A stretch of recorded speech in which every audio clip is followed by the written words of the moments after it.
मेरे यहाँ राष्ट्रीय स्वयंसेवक संघ की शाखा चलती थी। शाखा में तो खेल-कूद होता, लेकिन देशभक्ति के गीत होते थे। वो मन को जरा बड़ा मज़ा आता था, एक मन को छूता था, अच्छा लगता था। तो ऐसे ही करके हम संघ में आ गए। तो र संघ के एक संस्कार तो मिले कि भाई कुछ भी सोचो, करो, अगर वो पढ़ते हो तो भी सोचो कि मैं इतना पढूँ मैं देश के काम आऊँ। अगर व्यायाम करता हूँ, मैं ऐसा व्यायाम करो कि मेरा शरीर भी देश को काम आए। ये संघ के लोग सिखाते रहते हैं। अब संघ एक बहुत बड़ा संगठन है, शायद अब उसके 100 साल हो रहे हैं, ये 100वाँ वर्ष है और दुनिया में इतना बड़ा स्वयंसेवी संगठन कहीं होगा ऐसा मैंने तो नहीं सुना है। करोड़ों लोग उसके साथ जुड़े हुए हैं। लेकिन संघ को समझना इतना सरल नहीं है।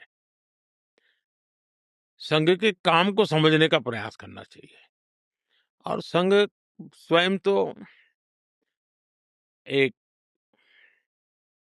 पर्पस ऑफ लाइफ जिसको कहें, इसके विषय में आपको एक अच्छी दिशा देता है। दूसरा, देश ही सब कुछ है और जन सेवा ही प्रभु सेवा है। ये जो हमारे वेद काल से जो कहा गया है, जो हमारे ऋषियों ने कहा, जो विवेकानंद ने कहा, वही बातें संघ के लोग करते हैं। तो स्वयंसेवक को कहते हैं कि भाई तुम्हें संघ में से जो प्रेरणा मिली, वो 1 घंटा शाखा है, वो स्वयं नहीं, यूनिफ़ॉर्म पहनना वो स्वयं संघ नहीं है। तुमने समाज के लिए कुछ करना चाहिए और वो उस प्रेरणा से आज ऐसे काम चल रहे हैं, जैसे कुछ स्वयंसेवकों ने सेवा भारती नाम का संगठन खड़ा किया है। ये सेवा भारती जो गरीब बस्तियां होती है, झुग्गी-झोपड़ी में गरीब लोग रहते हैं, जिसको वो सेवा बस्ती कहते हैं। मेरी मोटी-मोटी जानकारी है, करीब 1.25 लाख सेवा प्रकल्प चलाते हैं वो और किसी सरकार की मदद के बिना समाज की मदद से वहां जाना, समय देना, बच्चों को पढ़ाना, उनके हेल्थ की चिंता करना, ऐसे ऐसे काम करते हैं। संस्कार उनके अंदर लाना, उस इलाके में स्वच्छता का काम करना, यानी बिल्कुल 1.25 लाख एक छोटा नंबर नहीं है।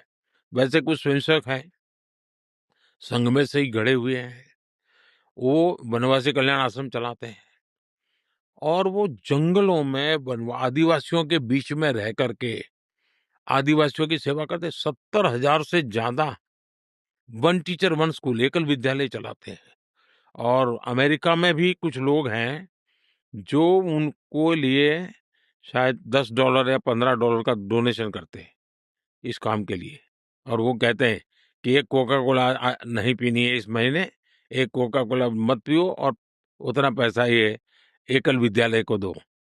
अब 70,000 एकल विद्यालय आदिवासी बच्चों को पढ़ाने के लिए करना, कुछ स्वयंसेवकों ने शिक्षा में क्रांति लाने के लिए विद्या भारती नाम का संगठन खड़ा किया। करीब 25,000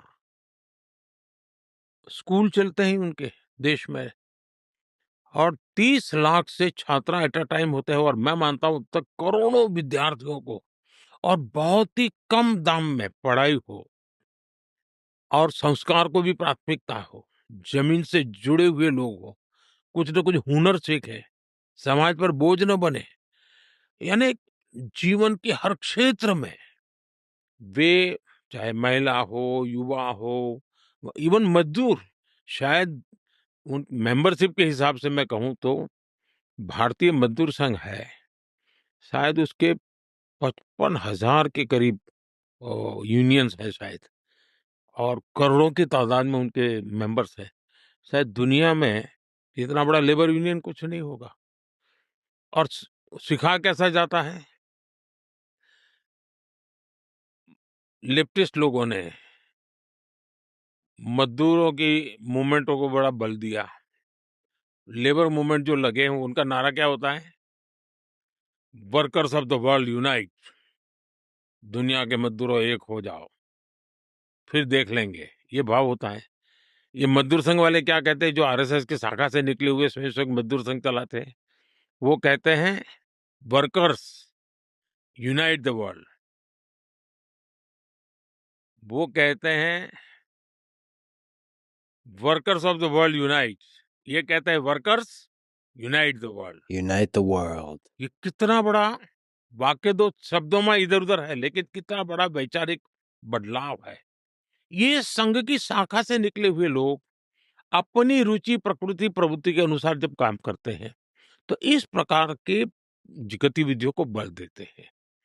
और जब इन कामों को देखेंगे, तब आपको 100 साल में राष्ट्रीय स्वयंसेवक संघ ने भारत के सारे चकाचौंध दुनिया से दूर रहते हुए एक साधक की तरह समर्पित भाव से, तो मेरा ये सौभाग्य रहा कि ऐसे पवित्र संगठन से मुझे संस्कार मिले जीवन के।